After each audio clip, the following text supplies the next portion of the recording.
ज्ञानतिमिरान्धस्य ज्ञानञ्जनशलाकाय चक्षुरुन्मिलितं येन तस्मै श्रीगुरवे नमः। वाञ्छाकल्पतरुभ्यश्च कृपा सिन्धुभ्येव च पतितानां पावनेभ्यो वैष्णवेभ्यो नमो नमः।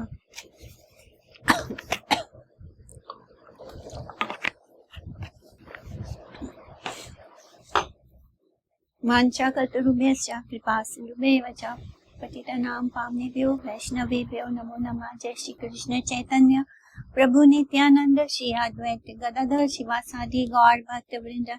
हरे कृष्ण कृष्ण कृष्ण हरे हरे, हरे राम राम राम हरे हरे। श्री वृंदावन धाम प्रणाम मंत्र पढ़ लेंगे हम। जयति जयति वृंदारण्यं मुरारे, प्रियतम मति साधु स्वान्त वैकुंठ वासात्। रमयति सा सदा गा पलयन् यत्र गोपी, स्वारिता मधुरवेणी वेणुर्वर्धयन् प्रेम रासे।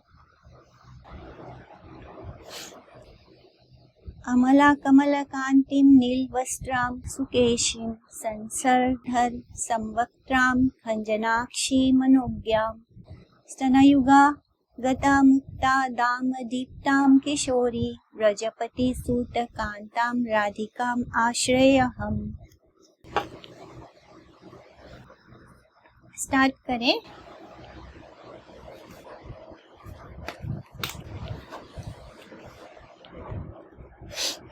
तो कल हम लोग की परिक्रमा कहाँ पहुंची थी? श्री रंगेश्वर महादेव रंगभूमि में, जहाँ पर मल्ल युद्ध हुआ था श्री कृष्ण और बलराम भैया का कंस के जो पहलवान थे उनके साथ। और फिर जब वो दोनों पहुंचते हैं कृष्ण और बलराम, तो जो हाथी है वो उनका रास्ता रोकता है। हाथी को वो दोनों मार गिराते हैं और उसके दोनों दांत उखाड़ लेते हैं। एक दांत बलराम भैया के पास और एक कृष्ण के पास, और उसको उन दोनों इतने बड़े बड़े विशाल दांत हैं उनके, बिल्कुल जैसे गदा पकड़ते हैं उस तरह दोनों ने अपने कंधों पर एक दांत हाथी का कृष्ण के कंधे पर उन्होंने अपने हाथों से पकड़ रखा है, और दूसरा बलराम जी ने अपने कंधे पर धारण करके, जैसे शेर के बच्चे होते हैं, सिंह का जो शावक की भांति मुस्कुराते हुए अखाड़े के समीप पहुंचते हैं। चानूर और मुष्टि के भंगी पूर्वक उन दोनों भाइयों को मल्ल युद्ध के लिए ललकारा। तो चानूर और मुष्टि तो इसी पल का इंतजार कर रहे थे कि कब कृष्ण और बलराम पहुंचेंगे। तो उन्होंने ये नहीं देखा कि ये दोनों छोटे बालक हैं, सीधा ये दोनों बलवान जो पहलवान है, इन्होंने उनको इशारा किया और कहा कि आके हमसे युद्ध लड़ो। नीति विचारक कृष्ण ने अपने सामने अपने समान आयु वाले मल्लों से लड़ने की बात कही।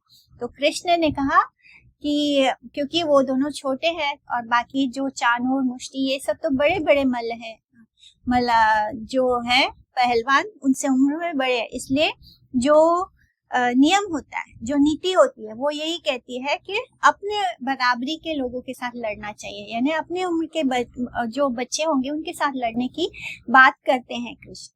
किंतु चानूर ने श्री कृष्ण को और मुष्टि ने बलराम जी को बड़े दर्प से, बहुत अभिमान से महाराज कंस का मनोरंजन करने के लिए ललकारा। तो श्री कृष्ण बलराम तो ऐसा चाहते ही थे, मन ही मन तो यही चाहते थे वो। इस प्रकार उनका मल्ल युद्ध आरंभ हो गया। वहां पर बैठी हुई स्त्रियां उस अनीतिपूर्ण मल्ल युद्ध को देखकर वहां से उठकर चलने को उड़ गई, यानी वो ये नहीं देख पा रही कि कृष्ण और बलराम जो है वो छोटे से बालक हैं और वो इतने बड़े बड़े हट्टे कट्टे पहलवानों से लड़ रहे हैं। ये देखकर उनको लगा कि ये गलत हो रहा है, इसलिए वो वहां युद्ध को देखने से पहले ही उठ के खड़ी हो गई। श्री कृष्ण की रूप माधुरी को दर्शन कर कहने लग गई, अहो सच पूछो तो ब्रज भूमि ही परम पवित्र और धन्य है। वहाँ परम पुरुषोत्तम मनुष्य के वेश में छिपकर रहते हैं। देवादिदेव महादेव शंकर और लक्ष्मी जी जिनके चरण कमलों की पूजा करती हैं, वे ही प्रभु वहां रंग बिरंगे पुष्पों की माला धारण कर गौओं के पीछे पीछे सखाओं और बलराम जी के साथ बांसुरी बजाते और नाना प्रकार की खेल करते हुए आनंद से विचरण करते हैं। श्री कृष्ण की इस रूप मधुरिमा का आस्वादन केवल ब्रजवासियों एवं विशेषकर गोपियों के लिए ही सुलभ है, क्योंकि वो उनके बीच ही रहते हैं। वहाँ के मयूर मोर यानी मयूर, शुक यानी पैरट्स, सारी मेल पैरट, फीमेल पैरट। हरे कृष्णा।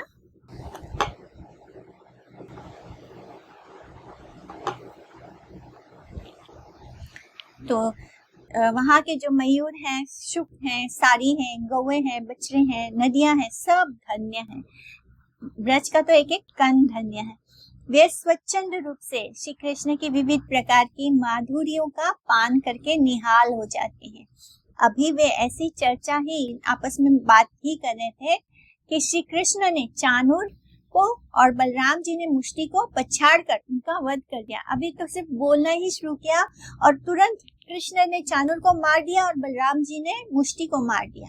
तर अंतर कूट, शल, तोशल आदि भी मारे गए। ये भी बड़े बड़े पहलवान थे, ये सब भी मारे गए। और इतने में कंस ने क्रोधित होकर कृष्ण, बलदेव और नंद, वसुदेव सबको बंदी बनाने का आदेश दे दिया। जब कंस लड़ नहीं पाता है तो क्या करता है, बंदी बना लेता है। तो उसने आदेश दिया कि श्री कृष्ण और बलदेव को और नंद बाबा और वसुदेव बाबा को बंदी बना लिया जाए। किंतु सबके देखते ही देखते बड़े वेग से, बहुत तेज रफ्तार से कृष्ण जो है दौड़ते हैं और उछल कर श्री कृष्ण उसके मंच पर जा पहुंचे, जहाँ ऊंचे आसन पर जाकर बैठा था कंस सब तमाशा देखने के लिए। तो उस पर वो उछल कर छलांग लगाया जोर से कृष्ण ने और उस मंच पर पहुंच गए जहाँ कंस बैठा है, और उसकी जो चोटी है उसको पकड़कर नीचे गिरा दिया, खींच दिया और नीचे गिरा दिया। तथा उसके छाती पर पहले तो उसको नीचे धकेल के गिरा दिया चोटी पकड़ के, और फिर उस आसन के उधर से वो कूदते हैं सीधा उसके छाती के ऊपर, जिससे कि उसके प्राण पखेरु उड़ गए। बस वो उसके ऊपर कूदते हैं और कंस मारा गया। इस प्रकार सहज ही कंस मारा गया। श्री कृष्ण ने रंगशाला में बड़े ही रंग से अनुचरों के साथ कंस का उद्धार किया। जिसको भी कृष्ण मारते हैं उसको क्या मोक्ष प्राप्त हो जाता है। इस कंस के पूजित शंकर जी इस रंग को देखकर कृतकृत्य हो गए, और कंस जो था वो भी शंकर जी की आराधना करता था, तो शंकर जी ये सब देखकर कृतकृत्य हो गए। इसलिए उनका नाम श्रीरंगेश्वर हो गया। तो उस स्थान पर जो शिव जी है उनका नाम श्रीरंगेश्वर हो गया। ये स्थान आज भी कृष्ण की इस रंगमयी लीला का पताका फहरा रहा है, इसलिए उस स्थान पर श्रीरंगेश्वर महादेव का मंदिर है। श्रीमद् भागवत के अनुसार तथा शिला विश्वनाथ चक्रवर्ती पाद के विचार से कंस का वध शिवरात्रि के दिन हुआ था, क्योंकि कंस ने अक्रूर को एकादशी की रात अपने घर बुलाया तथा उसने मंत्रणा की, बातचीत की, और द्वादशी को अक्रूर का नंद भवन में पहुंचना।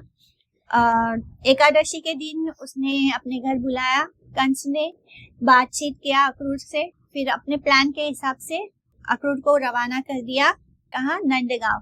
तो द्वादशी के दिन अक्रूर निकल जाते हैं, नंद भवन में पहुंचते हैं, और फिर शाम को और त्रयोदशी के दिन, तो एकादशी के दिन बातचीत होता है, द्वादशी को वो नंद भवन पहुंच जाते हैं अक्रूर, और त्रयोदशी के दिन नंदगांव से अक्रूर रथ में कृष्ण और बलराम को मथुरा में ले आते हैं। और फिर उसी दिन त्रयोदशी के दिन शाम को मथुरा नगर भ्रमण तथा धनुष यज्ञ हुआ था, और उसके दूसरे दिन अर्थात शिव चतुर्दशी के दिन कुवलयापीड़, चाणूर, मुष्टिक एवं कंस का वध हुआ था। कुवलयापीड़ यानी वो हाथी का नाम है, कुवलयापीड़।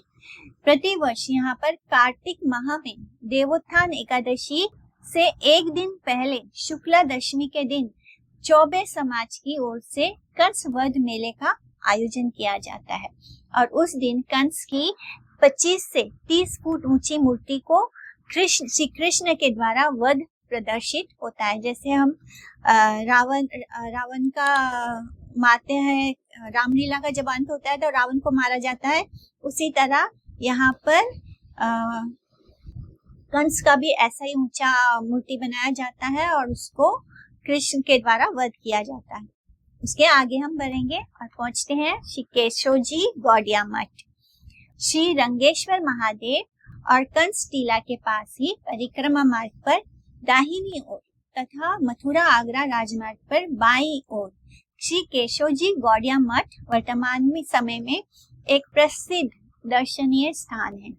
आचार्य केशरी ओम विष्णुपाद श्री श्रीमद भक्ति प्रज्ञान केशव गोस्वामी महाराज ने मथुरा के देवाधिदेव भगवान श्री केशव जी के नाम पर इस मठ का नामकरण श्री केशव जी गौड़िया मठ किया था। प्रारंभ से ही त्रिदंडी स्वामी श्रीमद भक्ति वेदांत नारायण महाराज को इस मठ का मठ रक्षक नियुक्त किया गया था। तो ये जो हम किताब पढ़ रहे हैं इसको भी लिखने वाले शीला नारायण गोस्वामी महाराज जी हैं। तो केशव जी जो ओम विष्णुपाद श्री श्रीमद भक्ति प्रज्ञान केशव गोस्वामी महाराज जी जो हैं वो शीला नारायण गोस्वामी महाराज जी के गुरुदेव हैं और इन्होंने ही शीला प्रभुपाद को संन्यास दीक्षा दी थी। श्री केशव जी गोस्वामी महाराज जी ने ही शीला प्रभुपाद को संन्यास दीक्षा दी थी। केशव जी के नाम पर मठ का नाम है। प्रारंभ से ही शीला नारायण गोस्वामी महाराज इस मठ के मठ रक्षक और नियुक्त किए गए थे, जिससे कि भारत के हिंदी भाषी क्षेत्रों में श्री चैतन्य महाप्रभु द्वारा आचरित और प्रचारित शुद्ध भक्ति का प्रचार हो सका। कुछ ही दिनों में यहीं से राष्ट्रभाषा हिंदी में मासिक श्री भागवत पत्रिका, जैव धर्म, शिक्षा अष्टक, श्रीमद महाप्रभु की शिक्षाएं, उपदेशामृत, श्रीमना शिक्षा, श्रीमद भागवत गीता आदि ग्रंथों का प्रकाशन हुआ और अभी भी नए नए भक्ति ग्रंथों का प्रकाशन हो ही रहा है। यहीं पर पाश्चात्य जगत में श्री चैतन्य महाप्रभु द्वारा प्रचारित हरिनाम संकीर्तन की धूम मचाने वाले तथा विश्व की अनेक भाषाओं में श्रीमद भगवत गीता, श्रीमद भागवत आदि अनेक ग्रंथों का विपुल रूप में प्रकाशन और वितरण करने वाले श्री अभय चरण भक्ति वेदांत जी ने शीला प्रभुपाद ओम विष्णुपाद श्री श्रीमद भक्ति प्रज्ञान केशव गोस्वामी महाराज जी से त्रिदंड संन्यास वेश ग्रहण किया था। तब से उनका संन्यास का नाम त्रिदंडी स्वामी श्री श्रीमद भक्ति वेदांत स्वामी महाराज हुआ। त्रिदंडी स्वामी श्रीमद भक्ति वेदांत नारायण महाराज ने उक्त अनुष्ठान का पौरोहित्य किया था। इसके उस यज्ञ में जो भी अनुष्ठान के लिए जो भी पुरोहित का जो कार्य था वो शीला नारायण गोस्वामी महाराज जी ने किया था और जो उनके गुरुदेव हैं श्री श्रीमद भक्ति प्रज्ञान केशव गोस्वामी महाराज जी, उन्होंने संन्यास दिया था शीला प्रभुपाद को। वो दोनों ही जो केशव गोस्वामी महाराज जी हैं और शीला प्रभुपाद, वो दोनों शीला भक्ति हमारे सरस्वती ठाकुर प्रभुपाद के शिष्य हैं। आगे बढ़ेंगे, हम कंकाली पहुंचते हैं। कंकाली टीले पर कंकाली देवी का दर्शन होता है और कंस के द्वारा पूजित होने के कारण ये कंस काली या कंकाली देवी कहलाती है। कंस के नाम उनके साथ जुड़ा हुआ है, इसलिए उनका नाम कंकाली देवी कहा जाता है। काली माँ का मंदिर है। तो ये वही अष्टभुजा सिंह वाहिनी दुर्गा देवी है जिसे कंस ने देवकी की कन्या समझकर उसे मारने की कोशिश की थी, किंतु देवी उसके हाथ से छूटकर आकाश में चली गई थी। इससे आगे जब हम बढ़ते हैं तो बलभद्र कुंड आता है। कुंड के तट पर दाऊजी तथा जगन्नाथ जी का मंदिर है। वहां से जब हम आगे बढ़ते हैं तो भूतेश्वर महादेव जी का मंदिर आता है। भूतेश्वर महादेव मथुरा के पश्चिम दिशा में क्षेत्रपाल के रूप में नित्य काल से भूतेश्वर महादेव विराजमान है। पास ही में कंस के द्वारा पूजित पाताल देवी है। कुछ दूर आगे पोतरा कुंड है, आदि केशव और जन्म स्थान है, जिसका वर्णन हम पहले भी कर चुके हैं। इससे जब हम आगे बढ़ते हैं तो ज्ञान वापी या ज्ञान बावड़ी है। ज्ञानवापी। मथुरा के पंचकोसी परिक्रमा मार्ग में भूतेश्वर महादेव और कटरा केशवदेव श्री कृष्ण जन्म स्थान के मध्य में भूगर्भ में छिपा हुआ एक महत्वपूर्ण पौराणिक तीर्थ है। ज्ञानवापी या ज्ञान बावड़ी, इस तीर्थ के संबंध में ऐसा उल्लेख है, यो वाप्यम धर्मराजस्य मथुरा यास्तु पश्चिमे स्थानम करोति तस्याम तु ग्रह दोषणम लिप्यते। वराह पुराण। अर्थात जो लोग मथुरा के पश्चिम स्थित धर्मराज की ईशवापी बावड़ी में स्नान करते हैं, उनके सारे ग्रह दोष दूर हो जाते हैं एवं भागवत भक्ति होती है। तो जो ग्रहों के कारण जिनको बहुत कष्ट भोगना पड़ता है, तो उनको इस स्थान पर जाकर स्नान करना चाहिए। तो इससे क्या होता है, ग्रह दोष दूर होते हैं और भगवान की भक्ति प्राप्त होती है। सतयुग को एक तीर्थ कहो, वापी ज्ञान भक्ति को लहो, यामम जो स्नान करे जो, धोई पाप बहु पुण्य भरे जो। तो कविवर हरिलाल काकोर जी, मथुरा परिक्रमा कुष्ठ नाम। तो ये कविता लिखा गया है बाई हरिलाल काकोर जी। तो वायु पुराण के अनुसार धर्मराज युधिष्ठिर ने इस बावड़ी का निर्माण कराया था। ये जो ज्ञानवापी बावड़ी है, इसका निर्माण युधिष्ठिर महाराज ने कराया था। भगवान श्री कृष्ण और महाराज युधिष्ठिर का मंत्रणा स्थल होने के कारण भी ये स्थान महत्वपूर्ण है। यानी यहाँ पर बैठकर दोनों जो इम्पोर्टेंट बातें होती थी वो डिस्कस करते थे। सारे विश्व में शुद्ध भक्ति एवं कृष्ण नाम संकीर्तन का प्रचार करने वाले श्री कृष्ण अभिन्न सच्चिनंदन गौर हरि के श्री धाम मथुरा ब्रज में पधारने का भी वर्णन श्री चैतन्य चरित्रामृत में विशेष रूप से किया गया है। वे मथुरा में विश्राम घाट यमुना में स्नान कर श्री केशव देव के मंदिर में पधारे थे।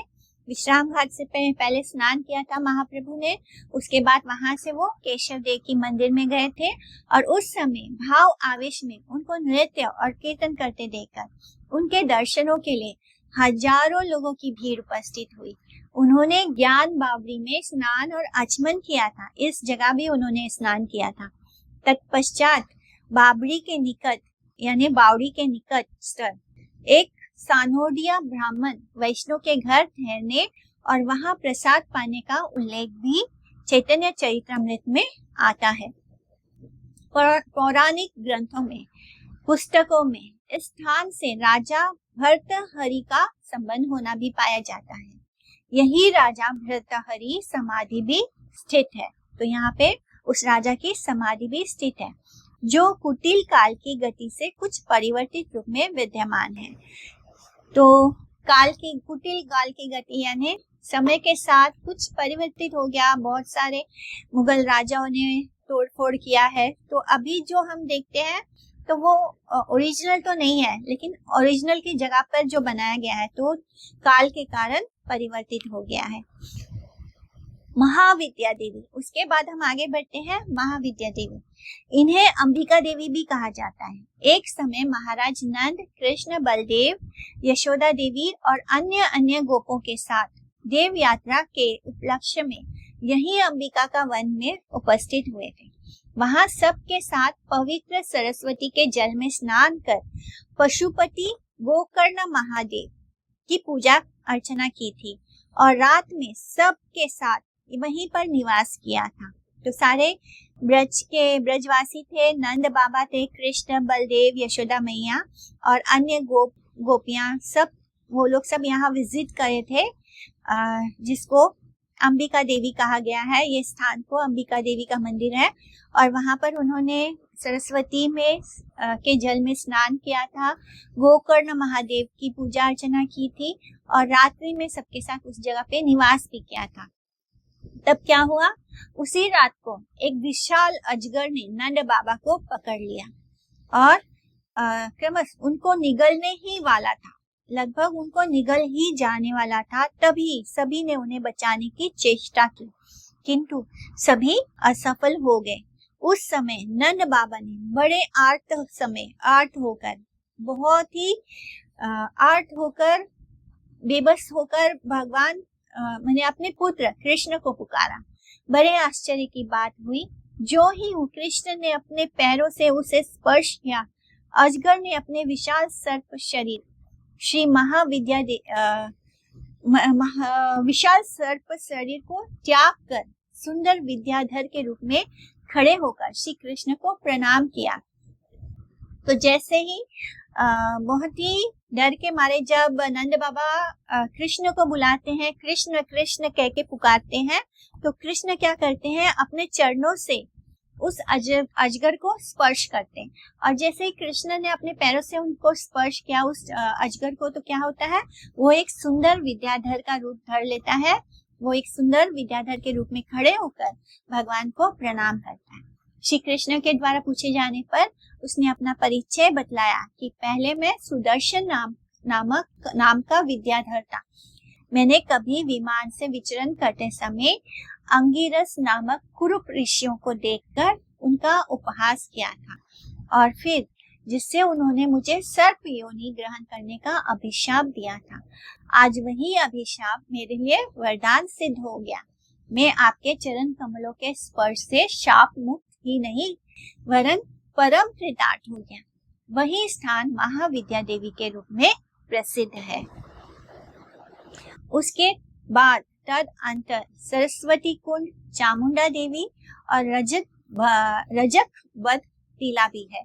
तो आगे बढ़ेंगे हम रजक वध टीला पे।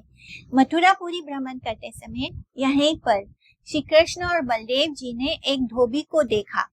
वो कंस के वस्त्रों को धोकर रंगने का भी काम करता था। श्री कृष्ण और बलदेव उसके पास सुंदर सुंदर वस्त्रों को देखकर उनमें से अपने लिए उपयुक्त वस्त्रों को मांगा, किंतु रजक यानी धोबी किंतु रजक ने श्री कृष्ण बलराम का मजाक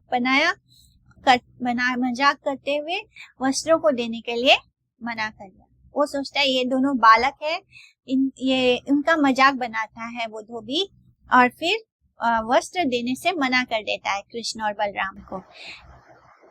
इस तरह उसके व्यंग भरे उपहास को सुनकर श्री कृष्ण ने सबके देखते ही देखते पलक झपकते ही अपने हाथों से उसका सिर उड़ा दिया और उसे सुंदर गति प्रदान की। कुछ और आगे बढ़ने पर गोकर्ण महादेव का दर्शन होता है। गोकर्ण महादेव मथुरा के उत्तर दिशा में ये धाम के क्षेत्रपाल हैं। ये प्रसिद्ध श्रीमद् भागवत वक्ता गोकर्ण के द्वारा पूजित होने के कारण गोकर्ण महादेव कहलाते हैं। तो एक भक्त थे जिनका नाम था गोकर्ण, और वो बहुत सुंदर भागवत कथा के वक्ता थे, भागवत कथा करते थे, और वो जिस महादेव की पूजा करते थे इसलिए उन महादेव का नाम हो गया गोकर्ण महादेव। इसके आगे यमुना के तट पर नीलकंठेश्वर महादेव का दर्शन करते हुए अम्बरीश टीले का दर्शन होता है। जब हम आगे बढ़ते हैं तो यमुना जी के तट पर नीलकंठेश्वर महादेव का दर्शन है, और फिर वहां से जब आगे बढ़ेंगे तो अम्बरीश टीला आता है। सरस्वती, जहाँ जहाँ पूरे ब्रज धाम में हर जगह हमको महादेव जी के दर्शन होते हैं। महादेव जी हमेशा कृष्ण की सेवा में रहते हैं। तो सरस्वती एवं यमुना के संगम के समीप ही दाहिनी ओर अम्बरीश टीला है। महाराज अम्बरीश सत्य युग में सप्तद्वीपवती पृथ्वी के चक्रवर्ती सम्राट थे। वे भगवान के एकांतिक भक्त थे। उन्होंने अपनी सारी इंद्रियों को भक्ति के विभिन्न अंगों के पालन में नियुक्त कर रखा था।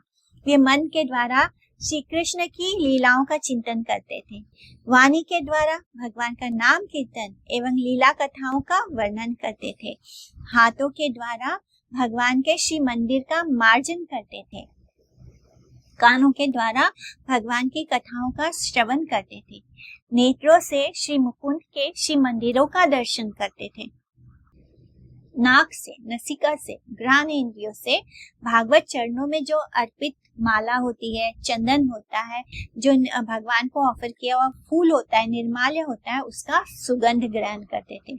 रसना यानी जीवा, जीभ से वो रसना के द्वारा भागवत अर्पित प्रसाद का सेवन करते थे तथा पैरों से भगवान के धाम, तुलसी एवं श्री मंदिर आदि की परिक्रमा करते थे।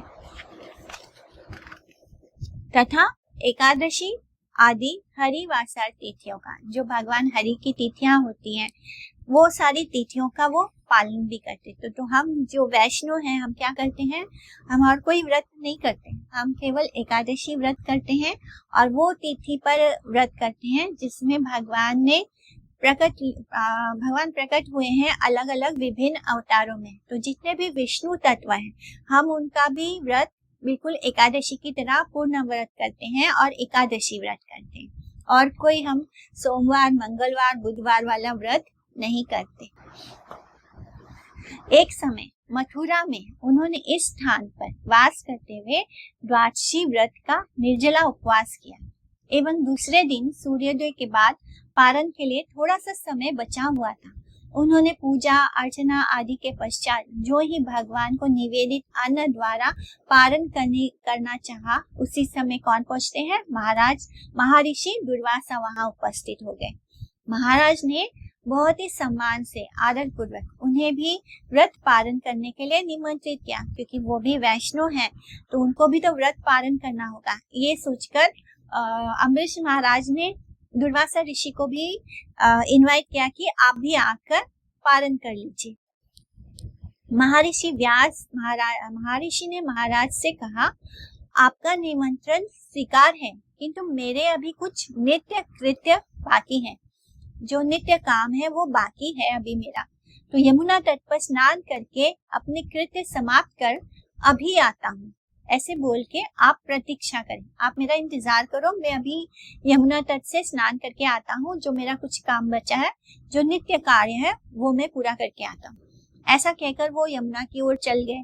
महर्षि दुर्वासा को लौटने में कुछ विलंब हो गया, देर हो गई, और ये पारण का समय होता है तो हमें पारण कर लेना चाहिए उसी पारण के समय, अदरवाइज जो हम व्रत करते हैं उसका कोई मतलब नहीं होता है।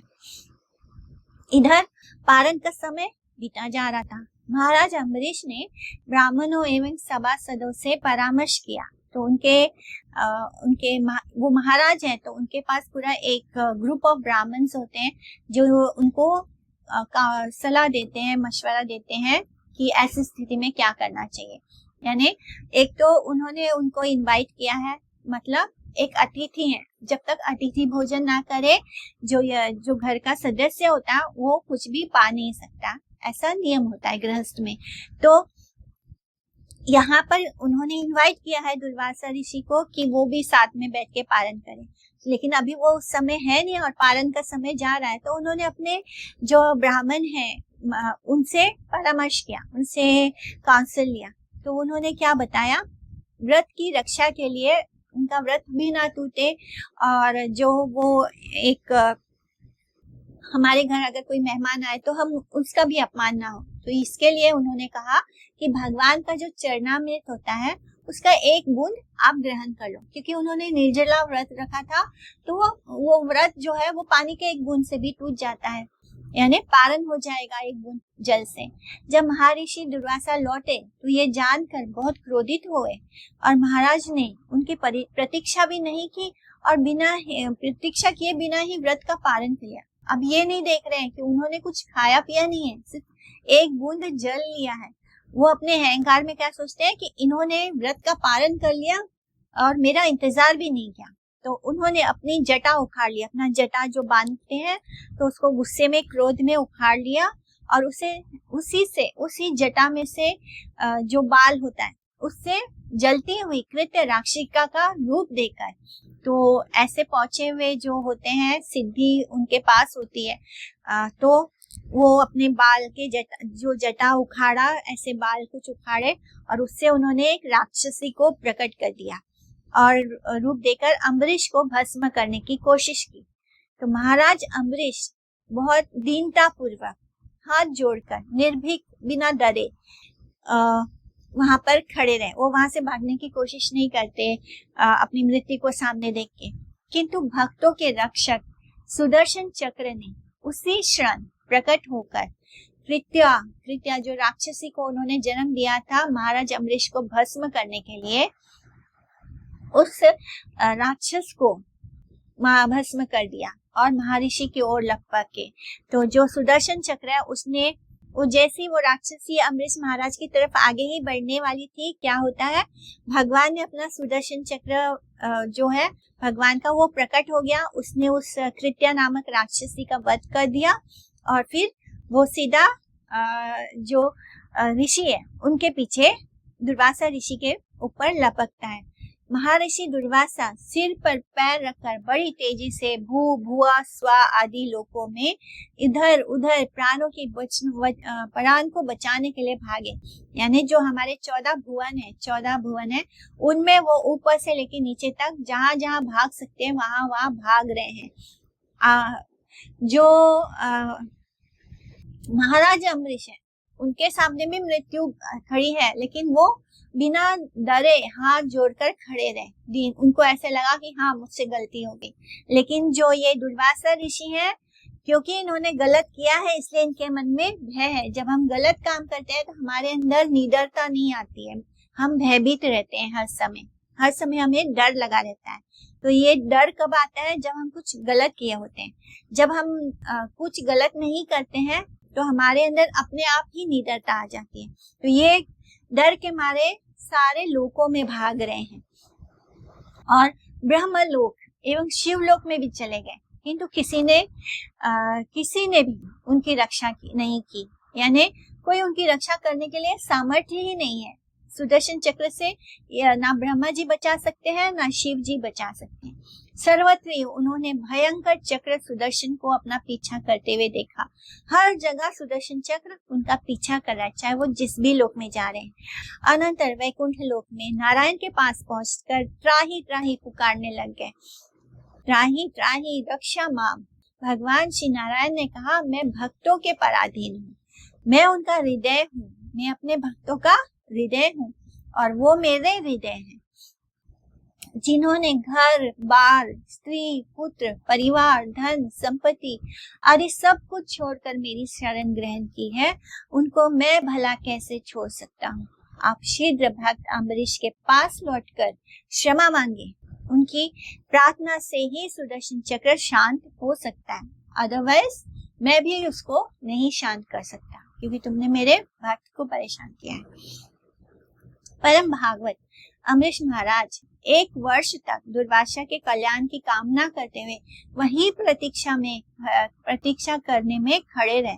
1 साल तक महाराज अम्बरीश वहीं पे खड़े होकर दुर्वासा ऋषि की प्रतीक्षा करने लगे और मन ही मन उनके लिए प्रार्थना कर रहे हैं कि उनके साथ सब अच्छा हो।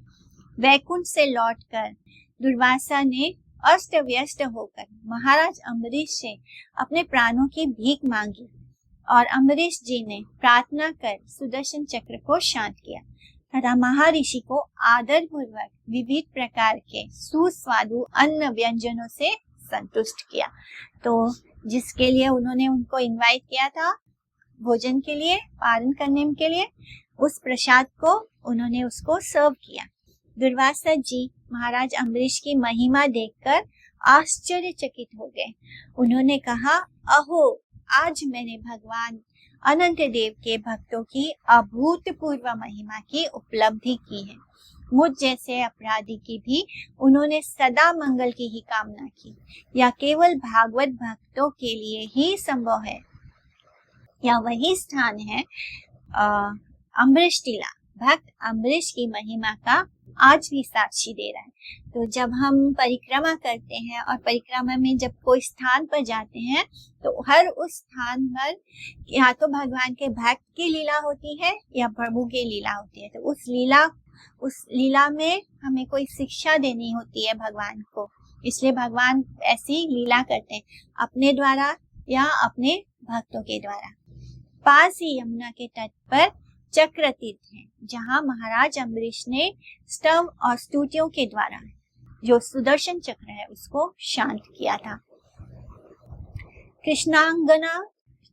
कृष्णांगा और गौ घाट से आगे कंस किला है, घंटा कर्ण एवं मुक्ति तीर्थ है। कंस किला कंस का निवास स्थान था या उसका राजभवन समझ लो। किले का भग्नावशेष आज भी उसकी साक्षी दे रहा है, यानी टूटे फूटे रूप में आज भी वो किला है। तो उस टूटा फूटा रूप देखकर हम समझ सकते हैं कि कभी यहाँ पर कंस का राजभवन था या उसका किला था। कंस किला और स्वामी घाट के पास में वसुदेव घाट के बीच में ब्रह्म घाट, वैकुंठ घाट और धारापतन है। तत्पश्चात 80 कुंड, अस्सकुंडा घाट और मणिकर्णिका घाट के पास उसके बाद क्या आता है, विश्राम घाट। यहीं पर पंचकोसी मथुरा परिक्रमा समाप्त होता है। तो अब हमने पूरी मथुरा का परिक्रमा कर लिया। अंतर्गृही परिक्रमा में विश्राम घाट के दक्षिण में गत आश्रम नारायण का मंदिर है। वर्तमान सती बुर्ज के पास ही दाहिनी ओर गली में चर्चिका देवी का दर्शन है। रंगेश्वर मंदिर के पास पूर्व की ओर सप्त समुद्री कूप है। जंक्शन स्टेशन जाने वाले राजमार्ग पर रेल लाइन के नीचे शिवताल है। वहीं से मधुबन जाने का रास्ता भी है। भरतपुर दरवाजे के समीप ही दीर्घ विष्णु का मंदिर है। दीर्घ विष्णु कौन है? जिस समय श्री कृष्ण गोप सखा एवं श्री बलदेव जी के साथ रंगभूमि में जा रहे थे, रंगभूमि जहाँ पे उनका युद्ध हुआ था पहलवानों से, तो जिस समय वो उस तरफ जा रहे थे रंगभूमि की ओर, उस समय श्री दाम उनके जो सखा हैं और बाकी के जो सखाएं हैं, उन्होंने सखा कृष्ण से पूछा, सखे तुम रंगभूमि में जा रहे हो, इतने सुकोमल नन्हे शरीर से महाबलवान कंस को कैसे मारोगे? श्री कृष्ण ने शंख चक्र गदा पद्म धारण किया और अपने दीर्घ स्वरूप को दिखलाया। तो कृष्ण के अंदर जो विष्णु स्वरूप है वही सबका वध करते हैं। तो कृष्ण ने अपने सखाओं को बतलाया कि अपने उस रूप का दर्शन दिया जिसमें उनके हाथों में शंख चक्र गदा और पद्म है। तो इस तरह अपने सखाओं को संतुष्ट किया। तब सखाओं को ये विश्वास हुआ कि उनका कन्हैया नारायण की कृपा से, तो उनको ये नहीं लगता कन्हैया भगवान है। वो कभी गलती से सोचते ही नहीं कि कन्हैया भगवान है। वो सोचते हैं कि कन्हैया जो है उसके ऊपर नारायण की कृपा है, क्योंकि ऐसा गर्ग ऋषि ने बतलाया था जब उनका नामकरण किया था गर्ग ऋषि ने कृष्ण और बलराम का, तब उन्होंने कहा था कि इन पे नारायण कृपा है। तो ये सोचकर वो पूरा ब्रजवासी यही सोचते हैं कि कन्हैया के ऊपर शिव नारायण की कृपा है, जिसके कारण वो नारायण जी आके वध करते हैं। तो यही सत्य है, क्योंकि भगवान कृष्ण जो है वो प्रेममयी स्वरूप है, उनके अंदर जो नारायण रूप है वही वध करता है। तो नारायण की कृपा से सब कुछ कर सकते हैं। कभी कभी इसमें नारायण का आवेश भी हो जाता है, तब वे नृत्य करते हैं, यानी जैसे उन्होंने कालिया नाग के ऊपर नृत्य किया था। तो श्री कृष्ण के साथ आनंद पूर्वक रंगशाला की ओर सब मिलकर चले गए। पहले उनको डाउट था कि कृष्ण तो इतना सुकोमल है, कैसे मारेगा कंस को। श्री पद्मनाभ जी उसी गली से होकर पूर्व की ओर जाने पर श्री पद्मनाभ का चौबैया पाड़ा में मंदिर है। गर्भोदशाई भगवान पद्मनाभ के नाभिस्थल से निकली हुई कमल दंडी से निश्चित पद्म के ऊपर लोक पितामह ब्रह्मा जी का जन्म होता है और उन्हीं की कृपा से वैराज ब्रह्मा जी